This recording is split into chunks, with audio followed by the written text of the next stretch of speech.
Bismillahirrahmanirrahim. Assalamualaikum warahmatullahi wabarakatuh. Waalaikumsalam warahmatullahi wabarakatuh.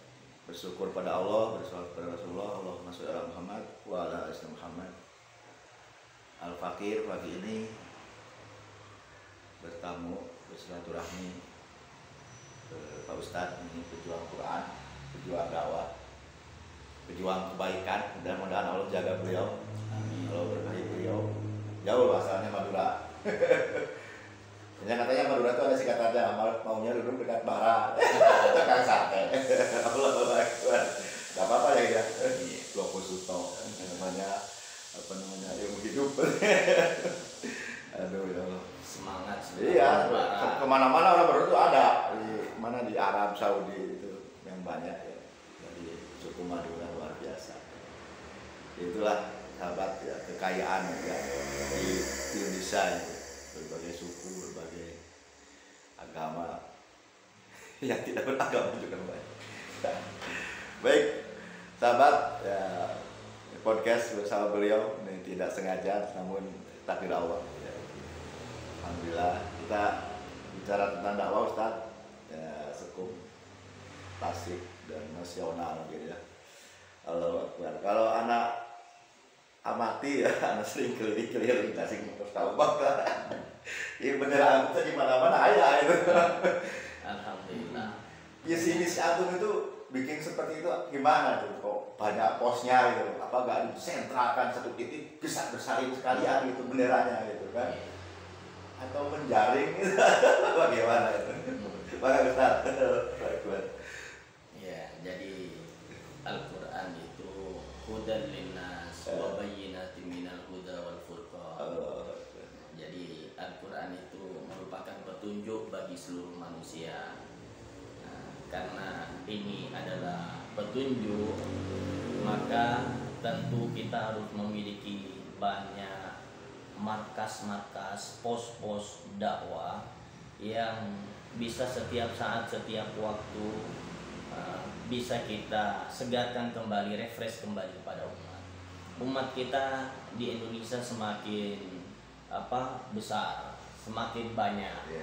Maka pertumbuhan umat Islam yang demikian besar di Indonesia ini, yang mayoritas umat Islam, maka perlu diimbangi dengan sebuah lembaga ya, lembaga dakwah yang secara khusus, dan ini yang menjadi misi saya, yaitu mengokohkan kembali nilai-nilai Qurani ya. Jangan sampai pertumbuhan umat Islam berkembang besar, tapi penanaman nilai, seruan dakwah untuk kembali kepada Al-Quran menjadi lemah dan berkurang ya. Sehingga keberkahan Al-Quran itu tidak bisa dirasakan oleh umat ya.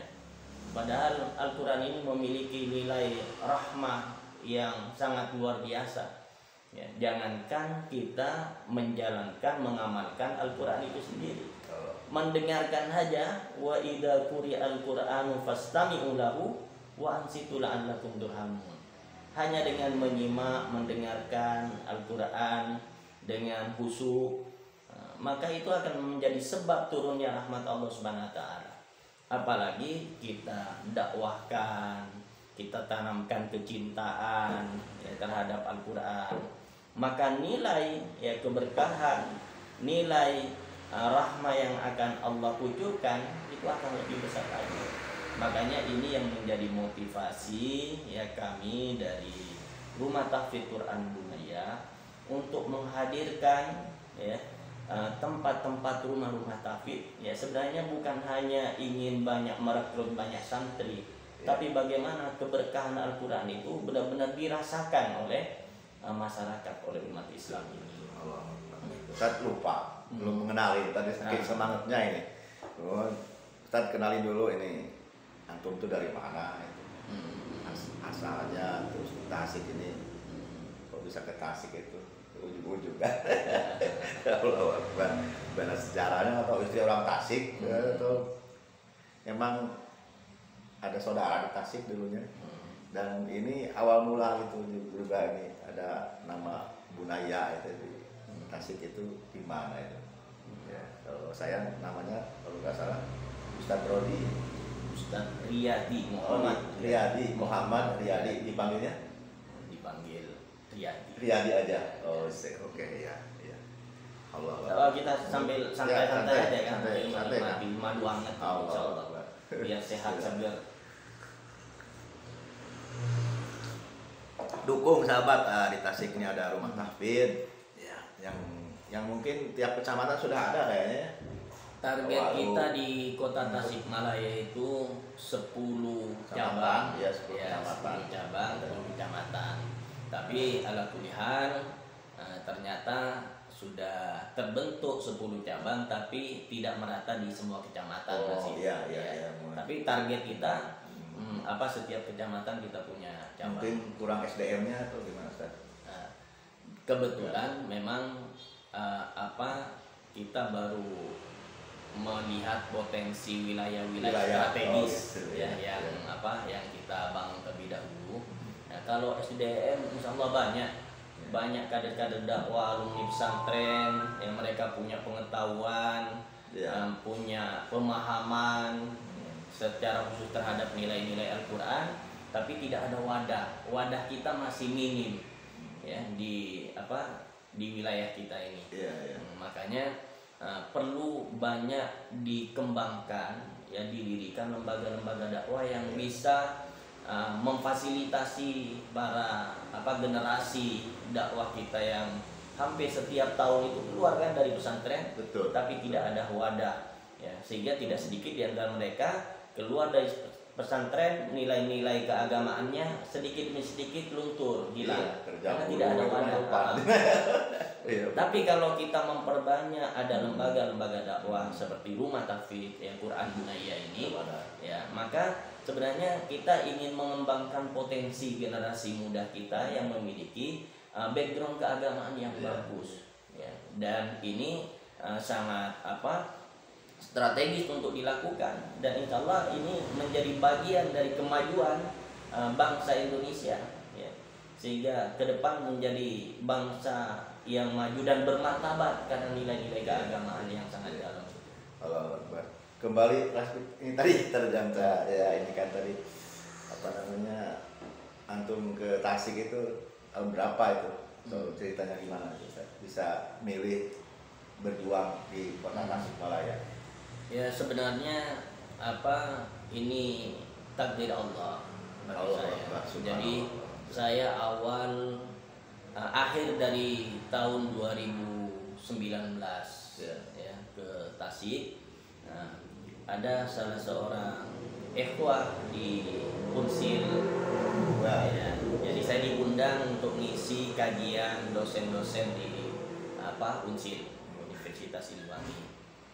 Setelah berjalan beberapa pertemuan kajian, saya lihat dosen-dosen di Unsil ini memiliki semangat keagamaan yang sangat bagus. Ya. Lalu saya coba wacanakan gimana kalau kita buat lembaga dakwah di sini.